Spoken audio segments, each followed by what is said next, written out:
Until it's touched, they'll have to throw it up. Garherd, turnaround, shot in the air. It's good. It's tied again. I don't believe it. We've got a third overtime in a Boston gun. 2 seconds. 1 second. West throws it up. He makes it. West threw it up and makes it.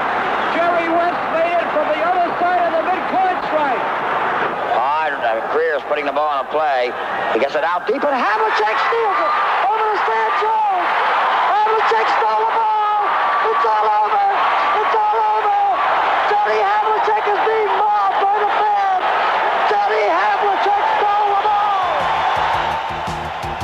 Excitement and great plays have always been part of the NBA playoffs. Perhaps it's the heightened competition. Perhaps it's a sense for drama.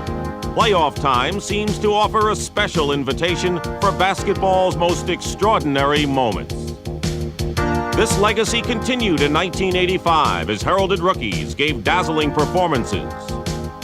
While tireless veterans flashed old spark, men of all ages were once again filled with the loftiest of aspirations. There's no turning back. Help me make the most of freedom and our pleasure. Nothing ever lasts forever. Everybody wants to go. There's a room where the light won't find you. So glad we've always made it. So sad they had to fade it. Everybody wants to go. Every year, 23 teams vie for the NBA title, but only one can be crowned as champion. The Boston Celtics earned that honor a year ago by defeating the Los Angeles Lakers in a seventh and deciding game. To the Celtics came the spoils of victory. To the Lakers came the bitter frustrations of second place. Like the Celtics, the Lakers had already won 2 titles during the 1980s and were accustomed to the rewards of complete victory. For the champion Celtics and the vengeful Lakers, the new season had one sole purpose: to recapture what seemed rightfully theirs, an NBA title, and return to glory.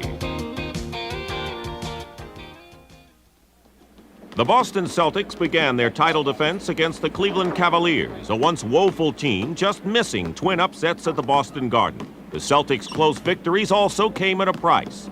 Larry Bird's aggravated elbow forced Boston star player to miss Game 3, an absence that bolstered the confidence of the home court Cavaliers. Noted Celtic killer World B. Free went into orbit, scoring 34 points, while teammate Roy Hinson slammed the Celtics to the floorboards, tightening the series 2-1. The Cavs averted a 3-game sweep and pondered the possibility of an upset. To do so, the Cavaliers would have to overcome Bird's return to the lineup. Bird was fresh from his second consecutive MVP season, and even injured, he was a dangerous adversary. Throughout his career, Bird has been able to transcend pain and injury to produce great games, many of them at Cleveland's expense. The Cavalier faithful were looking to make the Celtic forward an endangered species, but this Bird was one loose goose. With Bird exuding extreme confidence, Cavs fans desperately attempted to rattle his concentration. First they tried with a standing wave. Then they used a moving one, but that too didn't work as Bird coped with all distractions. The Cavaliers then had to use a little elbow grease to knock Bird off his high perch. Yet Bird remained unruffled. He dusted himself off and poured in 42 points, proving that Cleveland's dreams for an upset were just flying on a wing and a prayer. With Cleveland disposed of, the Celtics' attention turned towards Detroit, where the Silverdome roof was literally caving in on the Pistons. A violent snowstorm forced the action to downtown Joe Louis Arena, but Detroit's surrogate home court seemed all too accommodating for the visiting Green. Down 2-1 and Piston hopes crumbling in Game 4, Coach Chuck Daly gave reserve guard Vinnie Johnson the directive to shoot at will. Johnson's rapid-fire assault wiped out Boston's 11-point fourth-quarter lead as he personally outscored the Celtic team 22-12 in the final frame. For Chuck Daly, Johnson was right on target. Johnson's heroics also baffled the Celtics, for it wasn't Detroit's 3 All-Stars who evened the series, but an unheralded, happy-shooting man named Johnson. Appropriately, the Celtics had a Johnson of their own, Dennis Johnson, another guard who sparkles in the playoff limelight. DJ's aching wrist made him miss the morning practice, but no injury could slow him down from a 30-point evening. Daly turned to his own version of Johnson, and it again paid off, as Vinny connected on 8 of his first 9 shots. Despite Vinnie Johnson's show-stopping performance, the Boston Garden is a floor meant for Celtic greats like Larry Bird. Bird answered the call with 43 points in Game 5 and continued his mastery in Game 6 to give the Celtics a 4-2 series victory. Boston's postseason show moved now into the Eastern Conference Finals, forcing the proud but defeated Pistons to exit stage right. The playoff spotlight gleamed brightly upon Boston's heralded Celtics. The team was primed, nearly invincible at home, and ready for anything to come down the line. But waiting in the wings were the Philadelphia 76ers, the one team that turns the Celtics' accustomed joviality into deep concern. Over the years, the two teams have shattered the traditional image of a friendly rivalry to establish a family feud. Oh, it doesn't take long to get caught in this rivalry. I think it's one of the best rivalries in sports. You know, you go out there and you compete, and you know, you got to play so well to win it. You know, it demands a lot out of you. And when the series is over, I think both teams can look back and say, "Hey, we gave it our best shot." You know, we've got probably more respect for the 76ers than any other team in the league. Period. I think in terms of two clubs in professional sports and professional team sports, really wanting one another and going after one another's throats, this is definitely the ultimate. There's no greater time in basketball that I've ever had other than going out and beating the 76ers. Good afternoon, ladies and gentlemen, and welcome to Boston Garden. Collectively, the Celtics and the 76ers had won 5 straight Eastern Conference Finals, and number 6 had a pre-series favorite. And the world champion Boston Celtics. Boston earned the league's best record and outdistanced Philly by 5 games. Yet the critical issue was momentum. Boston was tested in the early rounds and responded confidently, while Philadelphia breezed past the Milwaukee Bucks in 4 straight. Some speculated if the Sixers had peaked too soon. Well, a week's rest, Dick, means an awful lot, but perhaps you can rest too long. It's my experience. Philadelphia's layover gave Moses Malone ample time to contemplate. Malone pondered his first 76er playoff series against Boston and dwelled upon Robert Parrish's winning postseason reputation. These heavy thoughts may have consumed Malone, humbling him to Parrish's dazzling defense. It was apparent that Malone was psychologically flat and was caught flat-footed by Parrish at every turn.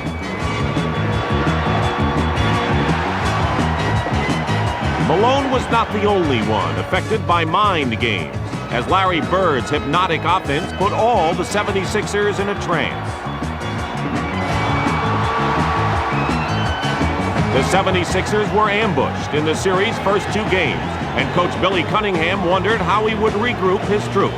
The Sixers had been severely outclassed. Key players were completely unproductive, and Philly's old guard began to look their age. Game 3 was played at the Philadelphia Spectrum, but a 3rd straight loss put the Sixers on the verge of elimination, leaving just a handful of fans keeping the faith. I came all the way from Monterey City, 100 miles away. And if they even go 4 down, I'm for them. They're the best.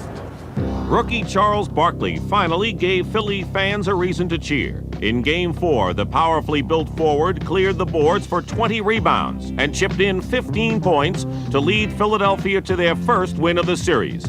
With Charles in charge, the Sixers gained the leadership they sorely lacked, but one wondered if it was too little, too late. The man came through, played like a man, played like a veteran. Without that, you know, we wouldn't be where we are right now, still alive. We'd be planning the vacation. This is going to probably end up being a mercy killing, really, when we get up there in Boston, because I think they're ready to die. With Philadelphia needing 3 straight wins, the Boston Garden looked more like Dante's Inferno beckoning to abandon all hope ye who enters. The returning 76ers did play better in Game 5 on the strength of their hawking defense, but Boston showed no mercy and cloistered Philadelphia to their personal hell. In the second half, the Celtics built their lead up to 9 points, ready to close the Sixers out, but quick-silvered Maurice Cheeks had other ideas. Boston's lead slowly diminished, and with less than a minute remaining, Julius Earving's vintage finger roll cut the Celtic advantage to 2. The Celtics hoped to ice the game with one final basket. They looked to their best one-on-one player, Larry Bird, but Bird came up short, sending Philadelphia scrambling for the rebound. With no timeouts remaining, Philadelphia hurriedly tried to set up a game-tying shot, but Boston's best man was still there in the clutch. Larry Bird with the big steal as the Sixers were trying to call timeout. Bird made amends for his weak shot by stealing the game and the series for the Celtics. By returning to the finals for a second straight year, Boston was just a step away from their anticipated return to glory, one they hoped to achieve against the Los Angeles Lakers. For their Western Conference opponents, the Los Angeles Lakers were a universal headache. Having won 4 of the last 5 conference titles, the Lakers eyed the Phoenix Suns as their first-round patients, a team whose 5 injured regulars gave their bench an emergency room gloom. There's no sense in deluding ourselves and thinking that there's an even match here. We are a banged-up team. The Lakers' prognosis couldn't be better, as they had won the Pacific Division by a record-setting 20-game margin. The decimated Suns were no match for LA's clean bill of health, whose running game put Phoenix on the critical list. The Lakers' bench was particularly impressive, highlighted by the work of Larry Spriggs, Bob McAdoo, and Mike McGee.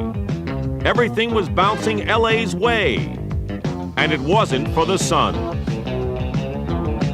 The series became a personal horror show for Phoenix coach John McLeod. Los Angeles swept the series in 3 straight games, demolishing the Suns by an average of 20 points per contest. In round 2, Los Angeles hoped for a repeat sweep against the Trailblazers. Portland's 357th consecutive sellout saw their team down 3 games to none, partly due to LA's containment of Kiki Vandeweghe. However, the high-scoring forward got the Blazers rolling in Game 4. The Blazers traded 5 players to get Vandeweghe, part of Portland's new look that included number 1 pick Sam Bowie. Against the Lakers, Bowie converted all the talk of his potential into talk of his performance as he anchored the Blazers' determined transition game. Portland wildly celebrated an 8-point win, but like all festive parties, a spinning hangover usually follows. Portland had to sober up to Magic Johnson, who sliced through the Blazers with razor-sharp perfection. Johnson's 5th-game wizardry earned him a triple-double as he bewildered Portland with his complete bag of tricks. The Blazers were eliminated, and smiles abounded in L.A. By the time the Western Finals reached Game 4 in Denver, the Lakers' smiles were notably restrained. Los Angeles held only a 2-1 game advantage, losing by 22 points to the Nuggets, owners of the league's most explosive offense. Behind their volcanic fans, the Nuggets sought a series split, and Alex English gladly took the role of crowd pleaser. The league's 3rd leading point producer unloaded his entire arsenal for 26 first-half points. Complementing English was the inside muscle of Calvin Nat, who gave Denver a 2nd scoring gun and L.A. a double-barreled headache. However, the Nuggets' front line took a hard fall in the second half. English broke his already aggravated thumb while diving after a loose ball. His magic arm was ushered to the sidelines, shouldering Calvin Nat with the Nuggets' scoring load. But several plays later, Calvin Nat took a tumble. His agonizing expression mirrored the Nuggets' painful luck of double injuries.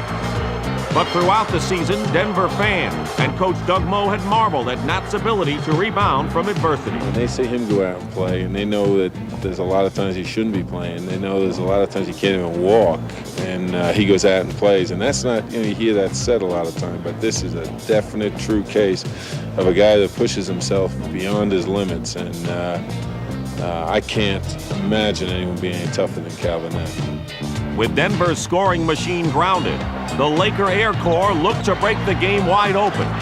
Yet LA's stratospheric attack could not outdistance a Denver comeback, paced by Nat's dramatic return. Down to the wire, Denver matched LA basket for basket, although the Lakers would not relinquish the lead. Denver's tenacity held fast by virtue of 2 consecutive three-pointers, with Mike Evans tying the score with a minute remaining. Doug Moe sensed LA's imminent fall, and the Nuggets had to stop the Lakers just one more time. Kareem with 30 seconds. Kareem underneath, puts it up, no. Gets it back, puts it up, no. Rebound to Worthy, put it up, 5-footer, no. Rebound is off, 3 ball. Lakers got it. Cooper throws it, no. Tip Worthy, yes. James Worthy's tip-in left the Nuggets numbed in disbelief. One tantalizing basket afforded the Lakers a 3-1 game margin and sent the series back to Los Angeles with a chance to wrap things up on their home court. Forum fans almost tasted the Lakers-Celtic rematch, an even more promising notion with Denver's top scorer out of action. Aside from a possible Laker victory, attention was focused upon Magic Johnson, who was on the verge of shattering Jerry West's all-time playoff assist record. Johnson got right down to business by orchestrating the Lakers' fast break from his familiar middle lane. By the middle of the second quarter, Johnson notched his historic moment. Magic Johnson put the Lakers in full control, and the inevitability of playoff elimination weighed heavily upon the Nuggets, particularly for the retiring Dan Issel. Denied an opportunity to an NBA championship, Issel still finished his career with a flourish by netting his final shot for a three-pointer. Issel's perfect ending received a rousing response from the crowd and teammates. In playing his final game in Los Angeles, Issel closed the books on one of the most enduring careers in basketball history. During his career, Dan Issel became one of the few players ever to star at 2 different positions. His versatility as a center and power forward earned him prestige and an ABA title with the Kentucky Colonels. He moved over to the NBA, where he became the league's smallest bona fide big man. But his gritty determination and long-range accuracy helped him set a 22.6-point average during his 15 years. Issel also had great fan appeal, recognized as the most popular athlete in Colorado. He retires as a basketball legend and the 4th greatest scorer in the annals of the game. The Forum's cheers were a perfect salute to an old soldier, but there was a bigger reason to shout. The Lakers' 5th trip to the finals in 6 years and the most anticipated rematch in team history. Well, no question. You know, we were the favorites and we made our way. They won the East, we won the West. So it's like everybody just get ready, sit back, and let's enjoy it. You know, this is it, first week of June. And it always happens to be Boston Celtics and LA Laker time. The reigning champs awaited the Lakers with a more cynical perspective. If it was a movie, how would you title it? Return of the Nerds. How about you? Nice hat, t-shirt. What can I get you? Large? Let's go! Swing it for the Celtics! Wipe them up, Boston! Sit with the Cuckoo Man. Best t-shirt on Causeway Street. If t-shirt sales were any indication, basketball fans were in for a windfall profit during the finals. Pent-up rematch excitement could no longer be contained, bursting forth with Boston fans marketing their opinions and offering visitors like Jack Nicholson a new wardrobe. Yet beneath the pregame pleasantries was the cold steel pulse of the Celtic diehards.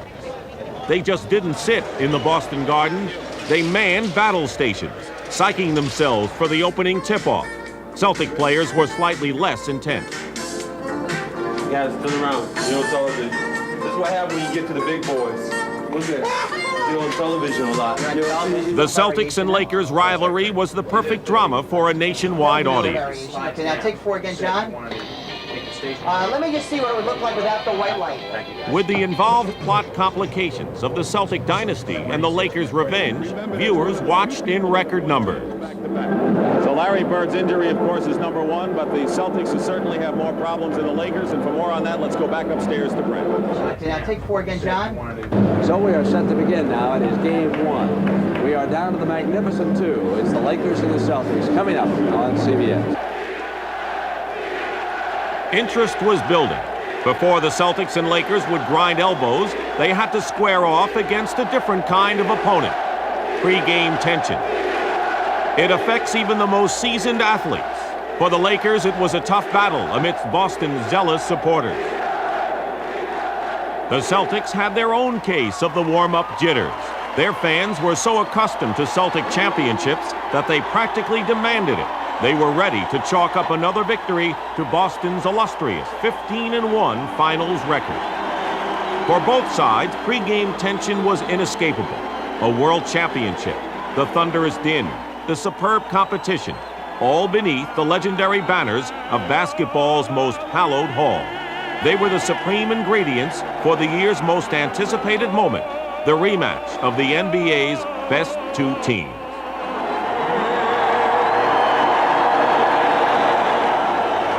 No team has won back-to-back championships since the Bill Russell Celtics, a legacy Larry Bird hoped to revive. Bird was one of 5 championship MVP winners on hand. Another was Magic Johnson, who vowed to redeem himself from last year's poor showing. But in a series highlighted by star-studded lineups, Game 1's pace setter didn't even appear on the marquee. Danny Ainge, the greenest of the Celtics starters, took over as Boston's floor leader. Last year, Ainge watched his predecessor, Gerald Henderson, riddle the Lakers with timely outside shooting. Now it was his turn to be dead solid perfect. Ainge's 15 first-quarter points boosted the Celtics to a comfortable and seemingly effortless lead.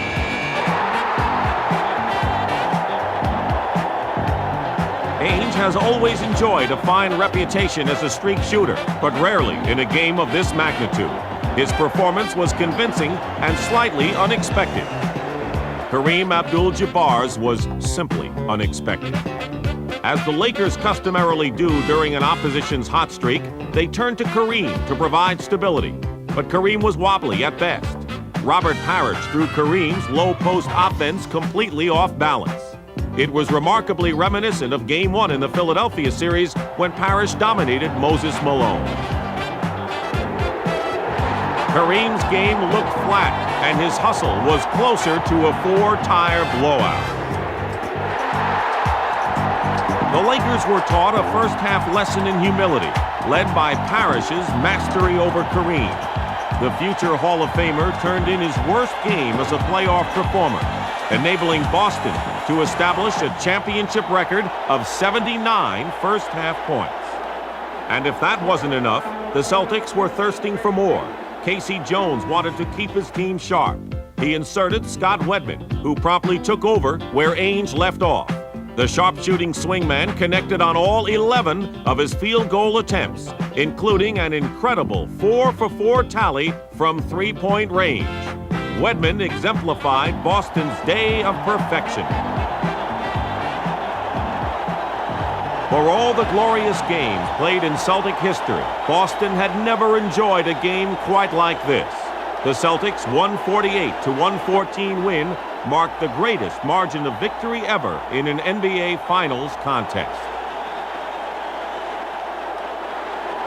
Celtic delirium captivated the Garden. Even loyal Laker fans had to acknowledge this awesome display of basketball might. But the Lakers themselves were not ready to throw in the towel. They would have to come back from a Memorial Day massacre, and Casey Jones knew it best. This was a whipping, and they're going to come smoking and burning, and this is going to be a motivating point for them for the next ball game. So come Thursday, we know we're in deep trouble, and we have to come out and try to match the intensity that they're going to come out with. They were going on all cylinders, and they were primed and ready for the first home game. and they deserve a lot of credit. We'll be back, you know. If a 7-game series can be decided in one game, then it would be over with, but there's going to be 6 more basketball games. The Lakers had their work cut out for them and buckled down to 3 days of preparation in cramped hotel conditions. The Celtics did just the opposite, returning to their comfortable homes to relax. It was an important difference for family men like ML Carr, giving extra significance to a home court advantage. As a devoted father and husband, Carr's Game 2 preparation was accompanied by the warmth of the family unit. It was an off-court tenderness, completely different from his scrappy persona, one that made Carr the league's most scorned player on the road. But in Boston, Carr earned a popularity second to Larry Bird's. He was indeed a man of split personalities. I'd rather be the good guy off the court than the bad guy on the court. And fans always got to have somebody to hate anyway. And I feel like a lot of times they envision me as the embodiment of the Celtics. So they hate the Celtics anyway, because you're always on top and Red all back in his system and the whole thing. And I always wanted to be a part of that. It was like a childhood dream, and prior to coming to Boston, I would always want to play with the Boston Celtics. So to me, it's a dream come true. Carr's route to Boston first began with St. Louis of the ABA, followed by a 3-year tour with the NBA Pistons until he finally became a Celtic in his 7th professional season. Once a top offensive threat, the infrequently used veteran continued to contribute as the team's firebrand, a task well done during the '84 finals.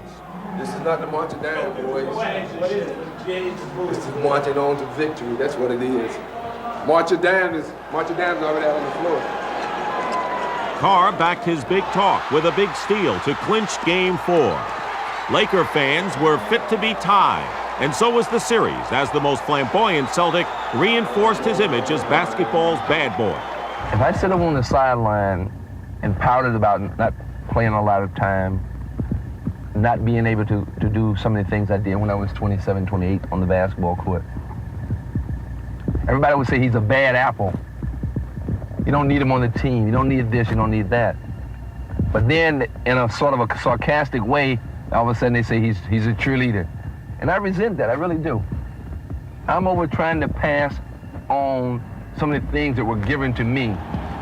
So I felt that once my time came that I had to sit, I tried to do something that was positive for the team. The fans yelling and screaming, getting hoarse, talking about me, or yelling at me and calling me names, is better than yelling at guys on the court that's playing all the time. So I orchestrate that, and I think it's probably helpful for the club. The speculation surrounding Game 2 was akin to the opening bell on Wall Street. Momentum and strategy were the watchwords that fueled conversation, while bearish sentiment sided with the Lakers. Pat Riley levied much of his first-game criticism on Kareem Abdul-Jabbar, the man who had to inspire the Lakers after the most embarrassing loss in team history. In turn, the 38-year-old veteran publicly vowed to vindicate himself. As far as the Celtics were concerned, Kareem's resolve wasn't even an issue. Boston hadn't yet lost a home playoff game. After the Lakers' pathetic showing, nothing seemed likely to change. With 3 more home games scheduled in the Garden, a victory parade appeared to be a lock. Instead, Boston marked time to a procession of poor perimeter shooting. The jump shots that dropped faithfully 3 days earlier betrayed the Celtics, leaving them prey to the Lakers' transition game. The Celtics' marksmanship had considerably cooled. Even when Boston went inside, they missed. Again, throwing the Lakers' fast break into high gear. Basketball's version of the fast-paced LA freeway system. Boston got a rear window perspective of the Lakers' drive to a first-quarter lead. Much of the credit went to Pat Riley, who switched the defensive assignments of Magic Johnson and Byron Scott. The taller Johnson intimidated Danny Ainge's shooting, while Scott's quick hands had a field day on the Celtics' backcourt. The Lakers were overwhelmingly quicker and sharper than the Celtics, and surprisingly, they were more physical as well. Los Angeles adopted a swashbuckling style to break up passes and dive after loose balls, sacrificing their own bodies. The Lakers took any risk to disrupt Boston's game. It was ironic. A year ago, the Celtics were the aggressors.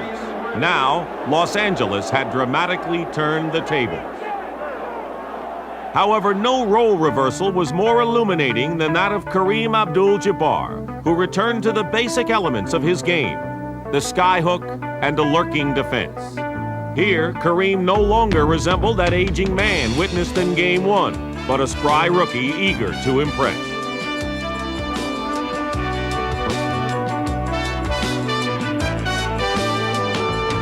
Among the swashbuckling Lakers, Kareem was the Pirate King, who powered his way to 30 points, 17 rebounds, and 3 blocked shots.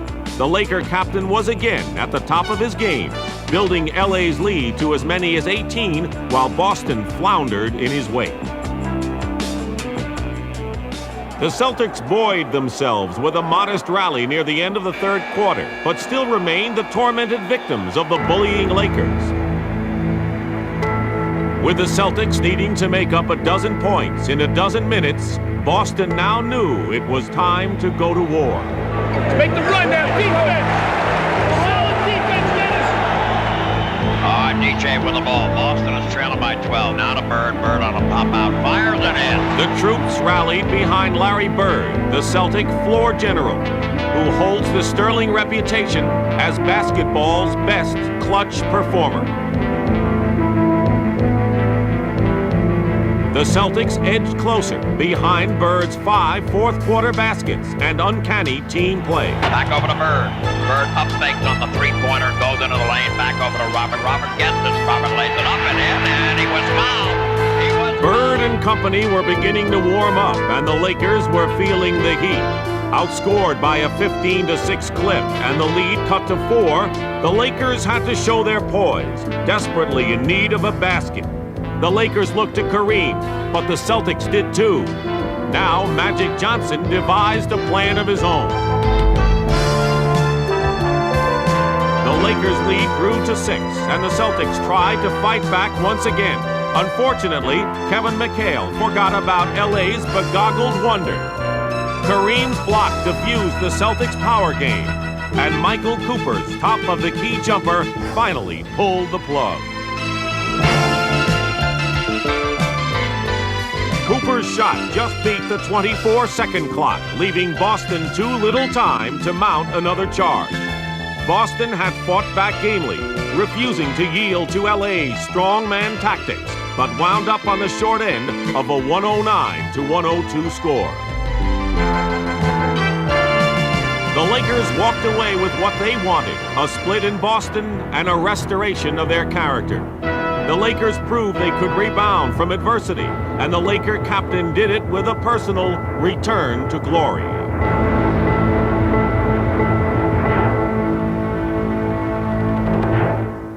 I know he constantly is scrutinized for whatever his deficiencies may be, but if you watched him tonight play with tremendous passion and lead us, got every big rebound, played about 40 minutes, made the big shots. He's exactly what he's all about. And without him tonight, we're an average team. We're an average team anyhow without him. But he's just a great player and did a great job. Well, it feels good, to know that you're not dead. They had people throwing dirt on my face. It's good to know that that was a little premature. The sweet smell of success escorted Kareem and the Lakers back to the coast. Good evening, ladies and gentlemen. We're delighted to have you with us today on our flight to Los Angeles, along with our world The champion Celtics had to Boston cope Celtics. with their Game 2 blues at 30,000 feet. A difficult environment for 6'9" bodies just looking for room to relax. But the closed quarters did have a bright side, a chance to become intimate with their loyal followers, and it was an opportunity Cedric Maxwell couldn't pass up. You kids, y'all turn around. Turn around, man. Say hello, America. Hello. Hello, America. Hello, America. There you go. All right. What Maxwell didn't prepare his new friends for were all the funny things one sees on the way to the Forum. We're off to see the fakers. To Boston's beloved Celtics, Los Angeles is a funny, exotic city of attitude. Whether it be a strut looking for glitter, to a laid-back stroll near the surf, LA is a place of pleasure-seeking harmony, in tune with the Southern California sun. And in some parts of the city, attitudes perceive championship basketball as an aberration of the good life.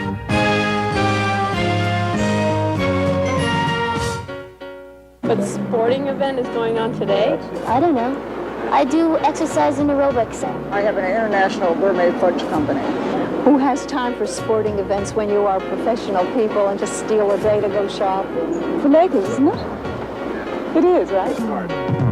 Like the devotees of Rodeo Drive, Forum fans dieted on the very best. But even the best sometimes have imperfections, and Kareem Abdul-Jabbar was ready to correct one of them. Like the other legendary Lakers, Kareem shared a bridesmaid syndrome of never beating the Celtics in the finals, a notorious distinction to be corrected before his own number becomes a retired Forum fixture. In the early going of Game 3, Kareem demonstrated flawless offensive execution and a swarming defense.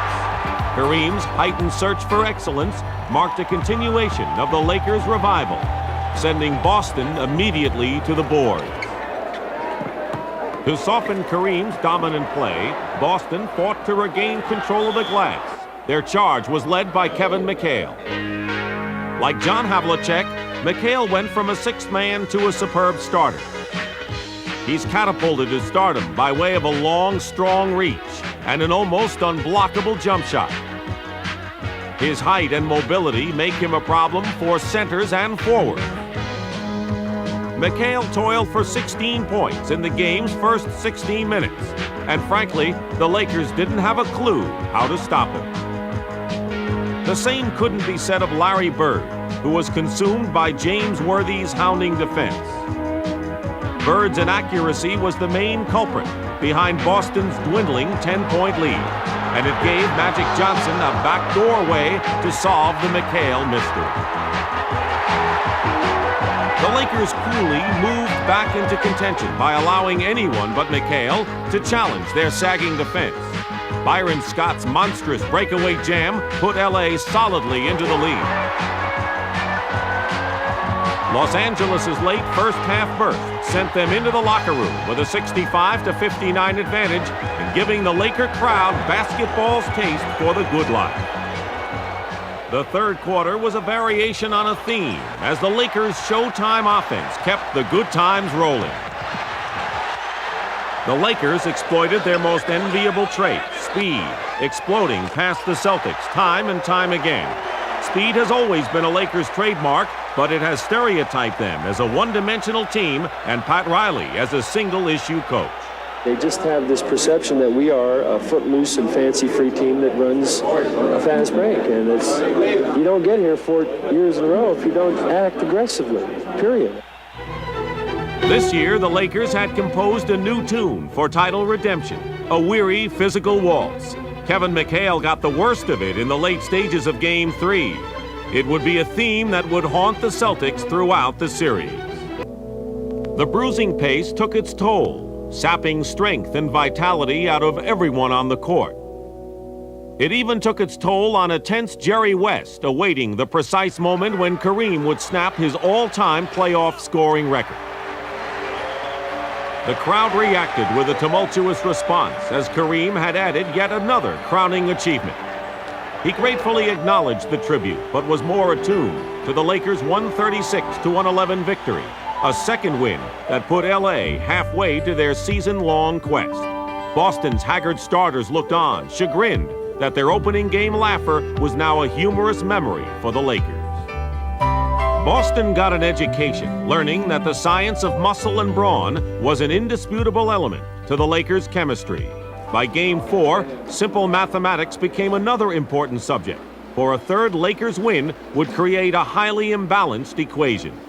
Boston turned to the game tapes as a tool to study the Lakers' strengths, to digest tendencies, to look for an edge, any edge, that could tie up the series.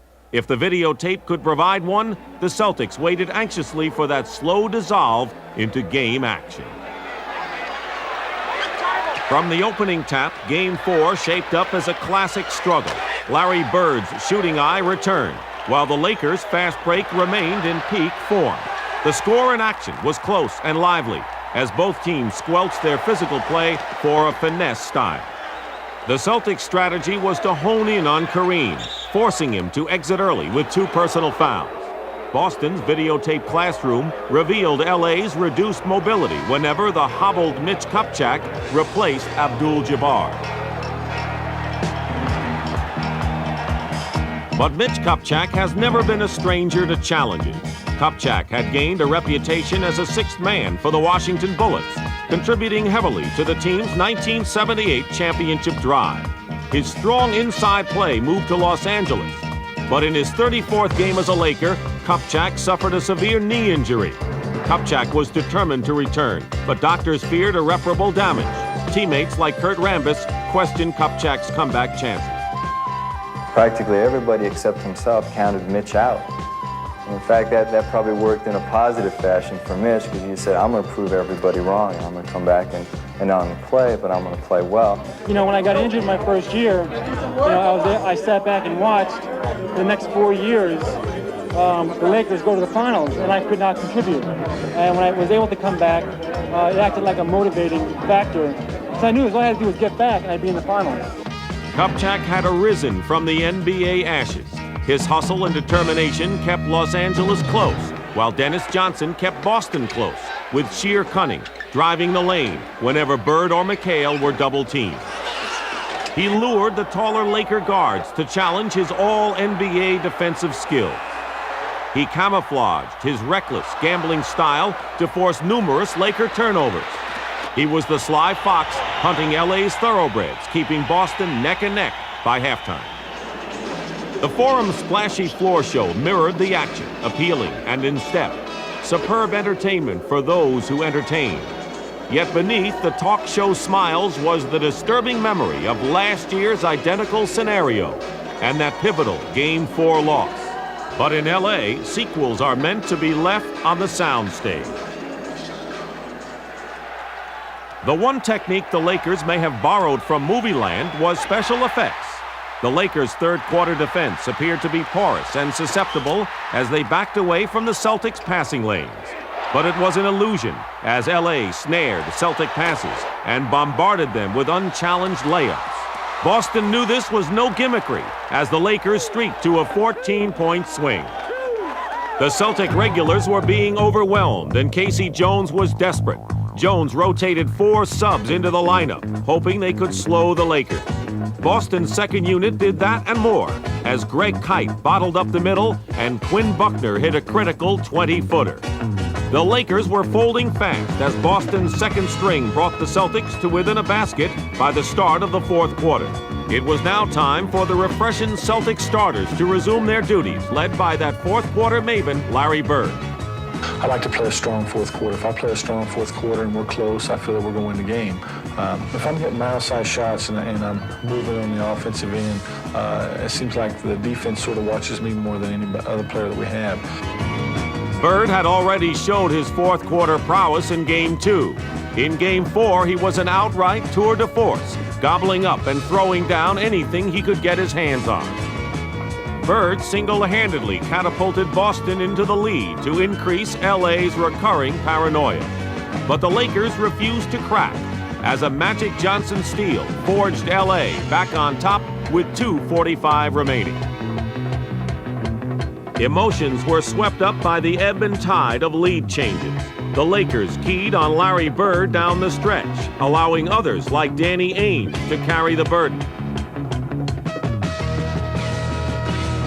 Ainge's second straight jumper put Boston up by 2 with 33 seconds remaining. Now the Lakers would have to respond. Fortunately, they had a little magic up their sleeve. Magic's got it, takes it over to Scotty. Scotty in low to Kareem. Swing left, shoot right, a 15-footer in and out. No. Rebound is off. Put up and in. Magic Johnson's tying basket sent the Forum into pandemonium as Laker fans envisioned at the very worst an overtime. Containing Bird and Ainge appeared to be the solution to keep the score tied at 105 all. But with 19 ticks left on the scoreboard, the world champions had the time and a notion how to bring down an early curtain on Showtime. Right now, they have the double stack, and Larry walks through the lane coming to the right. And he gets the pass. Goes into the lane. Jump pass back out to DJ. DJ throws up. It's gone! It's gone! And no time left! It's all over! It is all over! Boston wins the all-important fourth game! The 107-105 triumph not only tied up the series, but also guaranteed Boston another game at home. The victorious Celtics would have earned rave reviews in Variety. Their Hollywood finish showcased a colorful cast, an exciting plot, and even a soundtrack. We hate the LA Lakers. We think Jack Nicholson's a fool. We hate the LA Lakers, and we know the Celtics will beat them soon. Boston's Back Bay braggadocio was worlds apart from Los Angeles' elan. Stylish Laker fans approach a home game with a sense of fashion, savoring it as if it were a prize-winning Beaujolais instead of a discount brew. However, Laker general manager Jerry West would have gladly settled for barroom rowdiness if it could bring home a championship. West had seen many Laker teams dry up against Boston, and he hoped Coach Pat Riley could lead L.A. to their coveted oasis. But all the pressure was on the Lakers themselves. They needed a victory in Game 5 to avert the necessity of winning 2 games at the ominous Boston Garden. It would be a critical game with both teams suffering handicaps. The Lakers were without forward Jamal Wilkes, while Boston was saddled with a subpar Cedric Maxwell, last year's 7th game hero. For storylines past and present, the final game in Los Angeles had to be the Lakers. LA knew that no one man could dominate play, that winning depended on the solidarity of a cohesive unit. The mixture of great talent has always been the foundation of the Lakers' success. But winning in the clutch takes more than that. These superb parts had to mesh as one perfect machine. Like all machines, the Lakers needed a pump to get them going. That responsibility belonged to Kurt Rambis, a human battering ram, Pat Riley's catalyst. I've always felt that players like Kurt, that might not be blessed with all the natural abilities, but as Bill Russell once said, he's always felt that hustle was the extreme talent, and that's what Kurt gives us. In many ways, Kurt Rambis is a Rambo in high tops, an unheralded star willing to sacrifice himself for the cause. Like the screen hero, the Celtics always knew he was coming to get him. Rambis's efforts gave Boston plenty of headaches. Teammate James Worthy made them go bleary-eyed. Every time the Celtics looked around, there was James Worthy ready to fill the hoop with thunder. Like Kevin McHale, it had taken a few years for Worthy to gain superstar status. He has redefined the power forward position by blending a strong, wiry frame with explosive speed. Worthy proved to be too much too often for the Celtics as he coasted to 19 first-half points. The Lakers' front line paced Los Angeles to a 64-51 halftime lead, and in the third period, everything was going the Lakers' way. Boston couldn't get a break, and matters were compounded when a technical was called on Casey Jones. Jones walked onto the court to dispute the call with referee Darryl Garrettson. His protest incited a second technical and a game ejection, leaving Boston 17 points in the hole and without their head coach. The genius of Red Auerbach may have been behind Jones's stormy exit, a tactic Auerbach often used to fire up his squad. It was an old trick for new dogs as the Celtics started a long march back into contention. Kareem had great success with 26 points in 3 periods, but in the final phase, his teammates looked to him too often, rendering Kareem helpless to Boston's collapsing defense. The entire Laker machine was beginning to stall, a dangerous omen whenever Larry Bird begins to pour it on. Boston trimmed the Lakers' lead to 12, 10, 8 points as the Celtics' footsteps were getting a bit too loud for the Lakers. Pat Riley had seen enough as Boston pulled to within 4 points. It was time for an overhaul, and Riley reminded his men of the urgency to win at home, a goal only accessible by total team play. The Lakers made their adjustments, with Kareem kicking the ball out to open teammates. The Lakers were again turbocharged, and it was Magic Johnson who kicked it into high gear. Johnson wound up with 26 picture-perfect points and 17 assists, making more amends for last year's tough sledding. 4 points were as close as Boston would get, and their hopes were finally extinguished when the Laker trio of Johnson, Worthy, and Abdul-Jabbar topped off their 95-point combined effort. There were no buzzer beaters, no green and white euphoria, as the Lakers turned back the Celtics' determined challenge. Their 120-111 win put Los Angeles just one step away from the team's season-long quest.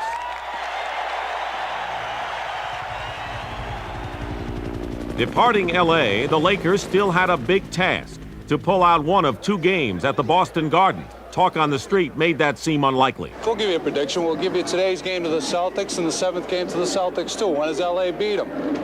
8 in a row? There are certain things in sports you never go against, and one of them is the Boston Celtics in Boston Garden.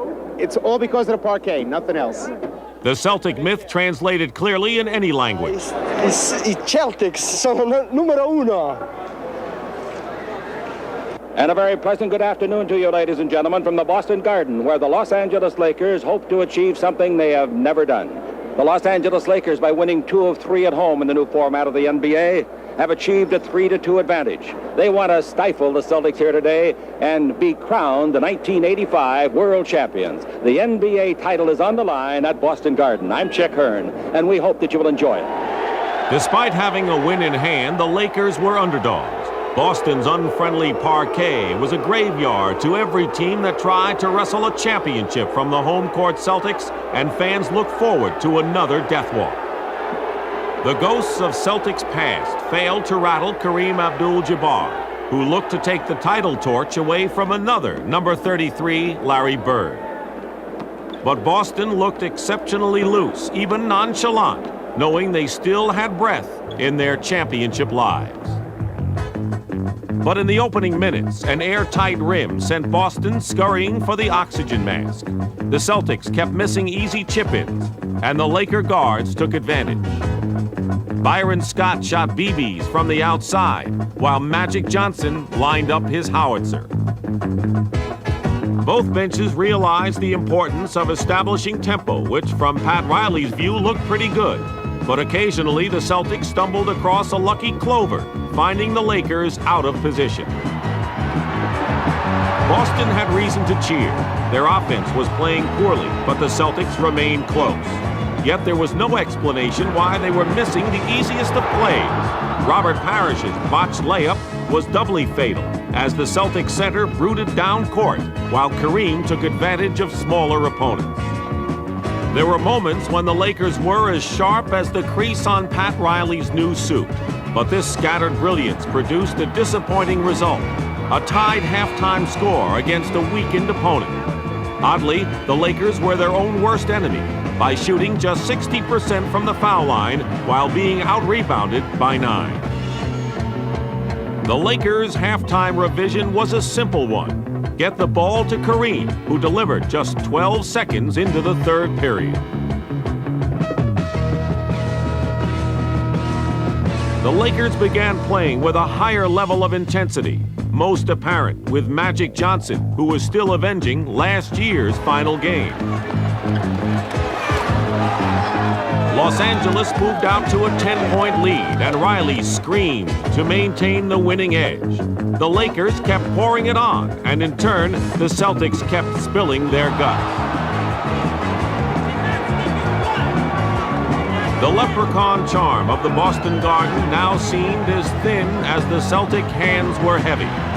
Yet Boston remained within striking distance, and Larry Bird sought to keep the Celtic mystique alive.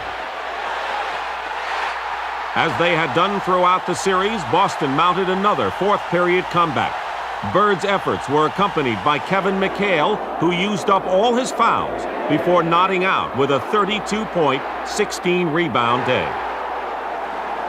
Laker hearts were sinking as Boston showed a reservoir of confidence. The world champions were backing the Lakers into a corner, with enough momentum to carry them to a 7th game. Los Angeles badly needed to regroup. Overhead, the championship banners of Russell, Cousy, and Havlicek recited a silent incantation, reminding the Lakers that no one takes away the title when it's played on the parquet. But with the championship within reach, Kareem and the Lakers turned a deaf ear on the Celtics' haunting refrain. Behind Kareem, the Lakers engineered a final scoring burst to put Boston's series dreams to rest. The Celtics watched in quiet sorrow as the Lakers neared their championship. Kevin McHale looked on helplessly as Kareem solidified his claim as the series' most valuable player. It was observed that only a true team of destiny would destroy the Celtic jinx and win the title in Boston. The 1984-85 Los Angeles Lakers were just that. With time elapsing, Boston saw its season fading, and fittingly, Kareem turned out the lights.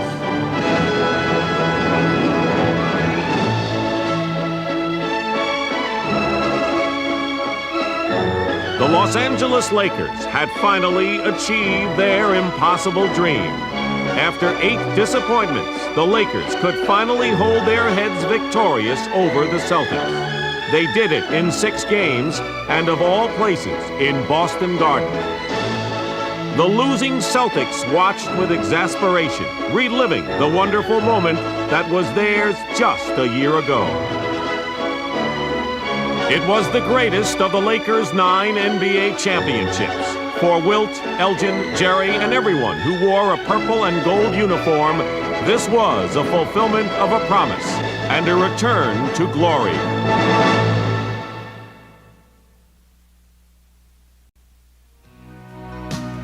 We're going all the way.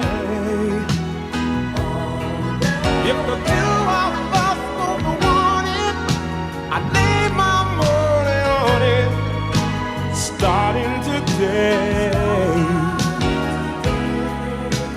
we're going all the way.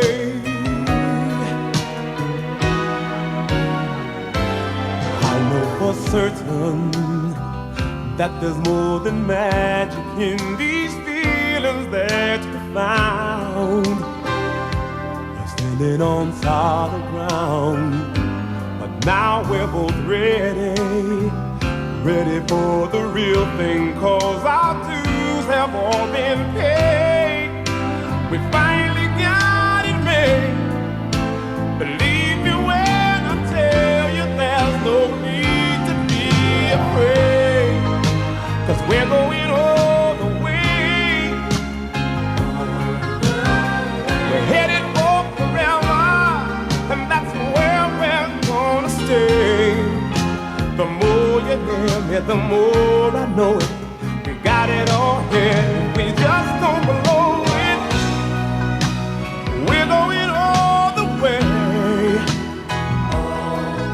If the two of us both want it, I'd lay my money on it. Starting today.